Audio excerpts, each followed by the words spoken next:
نحمدہ و نصلی علی رسولہ الکریم بسم اللہ الرحمن الرحیم۔ عزیز طلباء السلام علیکم ورحمۃ اللہ وبرکاتہ۔ آج کی اس ویڈیو کے اندر ہم صفحہ نمبر 14 مرزا محمد سعید سبق ہے، اس کی ریڈنگ ہم اگلا حصہ پڑھنا شروع کریں گے۔ اس کی ریڈنگ جو ہے شروع کریں گے آج ہم صفحہ نمبر 14 سے۔ دیکھیں پہلی لائن، مرزا صاحب کسی کو خوش کرنے کے لیے نہیں لکھتے تھے، مرزا صاحب پیسے کے لیے بھی نہیں لکھتے تھے، پیسے کی انہوں نے تو کبھی پرواہ نہیں کی، بلکہ پیسے کے ذکر سے وہ چڑ جاتے تھے اور انہیں منانا مشکل ہو جاتا تھا۔ لاہور کے اکثر پبلشروں نے مرزا صاحب سے کتابیں لکھوانی چاہییں اور بڑی بڑی رقمیں پیش کیں، مگر مرزا صاحب نے انہیں ایک لفظ بھی لکھ کر نہیں دیا، اور جب اپنا پہلا ناول یاسمین لکھا اور اپنے ایک شاگرد پبلشر کو بے مزد دے دیا بغیر قیمت کے۔ پبلشر چھاپنے والا، یہ جو پرنٹنگ پریس والے ہوتے ہیں، اس کے کچھ عرصے بعد دوسرا ناول خواب ہستی لکھا، تو یہ سوال آ سکتا ہے کہ پہلا ناول کون سا ہے، دوسرا ناول کون سا ہے؟ اسے بھی بغیر کچھ لیے دیے چھپوا دیا۔ ایک پبلشر صاحب لاہور سے دلی محض اس غرض سے آئے تھے کہ مرزا صاحب سے ناول لکھوائیں گے۔ میں نے انہیں سمجھایا کہ مرزا صاحب نہیں لکھیں گے، وہ بڑے بڑے مصنفوں کو خرید چکے تھے۔ نہ مانے، بولے ہم انہیں ایک ناول کا 1000 روپیہ دیں گے تو وہ کیوں نہیں لکھیں گے؟ یہ وہ زمانہ تھا کہ 200-250 روپے میں اچھا خاصا ناول پبلشر کو مل جاتا تھا۔ چنانچہ مجھے اپنے ساتھ لے کر مرزا صاحب کی خدمت میں حاضر ہوئے۔ میں نے تعارف کروایا۔ مرزا صاحب کا ماتھا ٹھنکا۔ ماتھا ٹھنکنا کہتے ہیں کہ ایسا کام جس کی امید نہ ہو، اس کام کی امید پیدا ہو جانا۔ تو یہاں پر ہم اس کا معنی کریں گے ہوشیار ہونا، چونک جانا۔ پبلشر صاحب نے چھوٹتے ہی ناول لکھنے کی فرمائش کی۔ مرزا صاحب بڑے ٹھنڈے مزاج کے آدمی تھے۔ بولے آپ میرے ناول کے 5000 دے دیں گے، 10,000 دے دیں گے، مجھے یہ منظور نہیں کہ جو کام کر رہا ہوں اسے چھوڑ کر آپ کے لیے ناول لکھوں۔ 5-10 ہزار کی بات سن کر پبلشر صاحب کی سٹی گم ہو گئی، بالکل خاموش ہو جانا، سناٹے میں آ جانا، اور 2-4 منٹ پہلو بدل کر رخصت چاہی۔ مرزا صاحب اس زمانے میں اپنی معرکۃ الآراء کتاب مذہب اور باطنیت لکھ رہے تھے۔ معرکۃ الآراء یعنی معرکہ کہتے ہیں جنگ کو، آراء رائے کی جمع ہے۔ مطلب یہ ہے کہ لوگ رائے پیش کر رہے ہوں کہ کون سی کتابیں بہت اچھی ہیں اس زمانے کے اعتبار سے، تو لوگ جو ہیں اپنی مختلف آرائیں پیش کریں اور پھر آراء کے اندر پھر بحث ہونے لگے، کوئی کہے یہ پسند ہے، کوئی کہے یہ پسند ہے۔ تو اب یہ لکھا یہ ہے کہ اگر 100 عمدہ کتابیں چھانٹی جائیں تو ان میں مذہب اور باطنیت کو ضرور شامل کرنا پڑے گا۔ معرکۃ الآراء کا مطلب یہ ہے کہ لوگ اپنی کتابوں کے اپنی آراء پیش کرنے لگیں اور اس میں بحث کرنے لگیں زیادہ سے زیادہ کہ اس کتاب کو اچھا شمار کرنا چاہیے، اس کتاب کو اچھا شمار کرنا چاہیے، تو ان میں مذہب اور باطنیت کو ضرور شامل کرنا پڑے گا۔ جسے مکمل ہونے کے بعد ان کے دوست پروفیسر تاجور نجیب آبادی ان سے لے گئے۔ اب دیکھیں تاجور نجیب آبادی کے اوپر 1 نمبر لکھا ہوا ہے۔ اب 1 نمبر کیا ہے، اس کی ڈیٹیل ہم نیچے دیکھیں گے۔ تاجور نجیب آبادی، گویا کہ تاجور نجیب آبادی کا مختصر سا انہوں نے انٹروڈکشن کروایا ہوا ہے کہ نامور شاعر اور ادبیات کے عالم تھے، ان کے شاگردوں کا حلقہ خاصا وسیع تھا۔ جی تاجور نجیب آبادی ان سے لے گئے اور لاہور سے وہ کتاب شائع ہوئی۔ مرزا صاحب کا صرف یہی ایک علمی کارنامہ ہے، مگر ایسا کارنامہ کہ اگر اردو کی 100 عمدہ کتابیں چھانٹی جائیں تو ان میں مذہب اور باطنیت کو ضرور شریک کرنا پڑے گا۔ مرزا صاحب دلی کے شرفا کے ایک متمول خاندان کے چشم و چراغ تھے، متمول مالدار۔ تراہا بیرم خان سے آگے، تراہا ایسی جگہ جہاں سے 3 راستے نکلتے ہوں، یا ایسا چوک جہاں سے 3 راستے نکلتے ہوں۔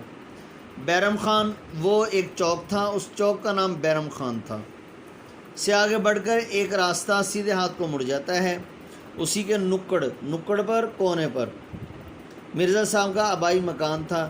اسی علاقے میں سر سید احمد خان کا قدیم مکان بھی تھا۔ سر سید سے بھی مرزا صاحب کی عزیزداری تھی، عزیزداری رشتہ داری، اور منشی ذکاء اللہ سے بھی ان کی قرابت داری ہو گئی تھی، قرابت داری رشتہ داری۔ 50-60 سال پہلے دلی کے مسلمان شرفاء میں انگریزی تعلیم کو اچھی نظروں سے نہیں دیکھا جاتا تھا، مگر سر سید نے مسلمانوں کے اس غلط نظریے کی بہت کچھ اصلاح کر دی تھی۔ اسی زمانے میں دلی کے 2 نوجوانوں نے اعلیٰ تعلیم حاصل کرنے کے لیے علمی حلقوں میں نمود حاصل کی، نمود شہرت۔ ایک پروفیسر مشتاق احمد زاہدی تھے اور دوسرے پروفیسر مرزا محمد سعید۔ مرزا صاحب نے اس صدی کے آغاز میں لاہور کے گورنمنٹ کالج میں تعلیم حاصل کی۔ ان کے استادوں میں علامہ اقبال بھی تھے، جن سے ان کے مخلصانہ تعلقات آخر دم تک قائم رہے۔ انگریزی ادبیات میں ایم اے کی سند لینے کے بعد مرزا صاحب نے 1906-07 میں 2 سال علی گڑھ میں پڑھایا اور اس کے بعد گورنمنٹ کالج لاہور میں ہی انگریزی کا پروفیسر ہو گئے۔ پنجاب کے بیشتر اعلیٰ عہدیدار مرزا صاحب کے شاگرد تھے، بیشتر بہت زیادہ۔ پطرس اور تاج نے بھی مرزا صاحب سے اکتساب علم کیا یعنی علم حاصل کیا، ان کے شاگرد رہے۔ بعد میں پطرس خود انگریزی کے پروفیسر ہو گئے تھے، مگر اپنی غیر معمولی قابلیت و ذہانت کے باوجود مرزا صاحب کی علمیت کے آگے اپنے آپ کو ہیچ سمجھتے تھے، کمتر سمجھتے تھے۔ میں نے بارہا پطرس کو مرزا صاحب کی خدمت میں حاضر ہوتے دیکھا۔ پطرس کو میں نے کسی اور کا اتنا ادب و احترام کرتے نہیں دیکھا، یہاں تک کہ وائس سرائے ہند کا بھی۔ پطرس کے سلسلے میں 2 دلچسپ واقعات یاد آ گئے۔ پطرس آل انڈیا ریڈیو کے ڈائریکٹر جنرل ہو گئے تھے، مگر پرانے دوستوں سے رسم و راہ میں ذرا بھی فرق نہ آنے پایا تھا۔ رسم و راہ، تعلقات، جیسا کہ لوگ جو ہیں جب اونچے عہدے پر بیٹھتے ہیں تو پھر اپنے دوستوں کو، اپنے دوست احباب کو، دوسرے لوگوں کو بھول جاتے ہیں، اپنے علاقے کے جن کے ساتھ بچپن گزرتا ہے، جوانی گزرتی ہے یا جوانی کا کچھ لمحات گزرتے ہیں، ان کو بھول جاتے ہیں اور اپنے آپ کو بڑی چیز سمجھنے لگتے ہیں۔ تو یہاں پر پطرس کی یہ بات خوبی کے ساتھ لکھی ہوئی ہے کہ انہوں نے ذرا بھی اپنے دوستوں کے ساتھ کوئی بھی تعلق میں فرق نہیں آنے دیا تھا، اگرچہ اتنے بڑے آدمی ہو گئے تھے۔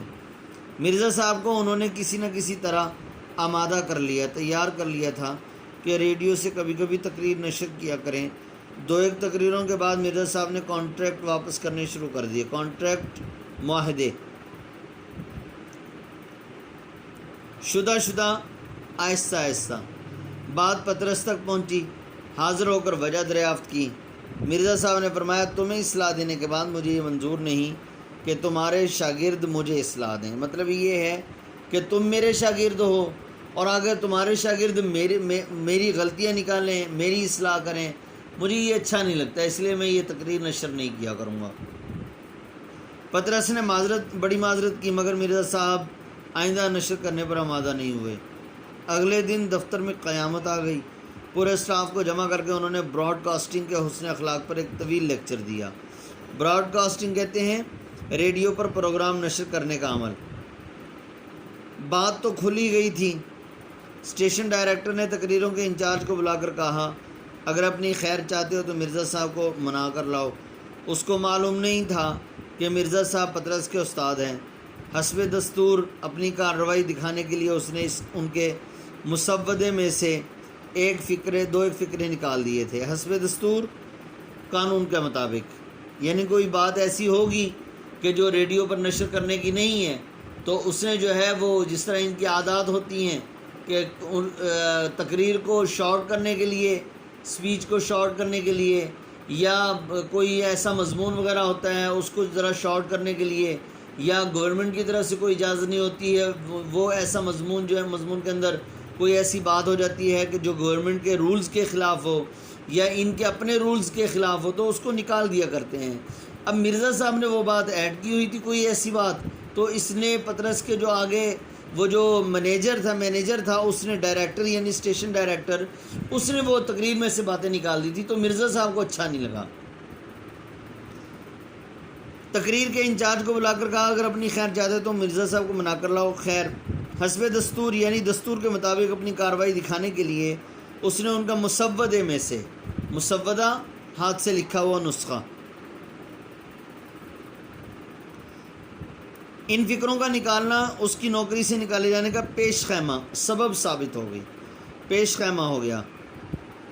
بھاگا، مرزا صاحب کی خدمت میں معافی مانگی، ہاتھ جوڑے، مرزا صاحب نہ مانے، بولا تو حضرت میری نوکری گئی، بال بچے بھوکے مریں گے اور آپ کو دعائیں دیں گے۔ یہ تنزن کہا تھا کہ میرے بال بچے اگر بھوکے مر گئے تو آپ کو ہی دعائیں دیں گے، میرا اس میں کوئی نہیں جائے گا۔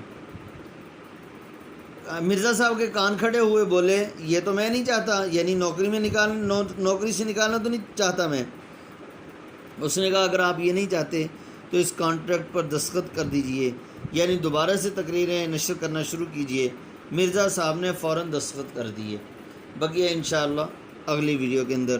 تو آپ نے اس ویڈیو کے اعتبار سے جتنا بھی آپ کے پاس اس میں MCQs بن سکتے ہوں، مثلا یہ دیکھیں تاجور نجیب آبادی ہے، سر سید احمد خان ہے، منشی ذکاء اللہ، ان کا مختصر سا تعارف دیا ہوا ہے۔ اس تعارف کو آپ نے اچھی طرح سے یاد کر لینا ہے۔ یہ سن لکھے ہوئے ہیں، علی گڑھ کالج میں کتنے سال پڑھایا، بڑا اہم سوال ہے۔ ان چیزوں کو آپ نے اچھی طرح سے یاد کر لینا ہے، انشاءاللہ اسی میں سے MCQs بنیں گے۔ السلام علیکم ورحمۃ اللہ وبرکاتہ۔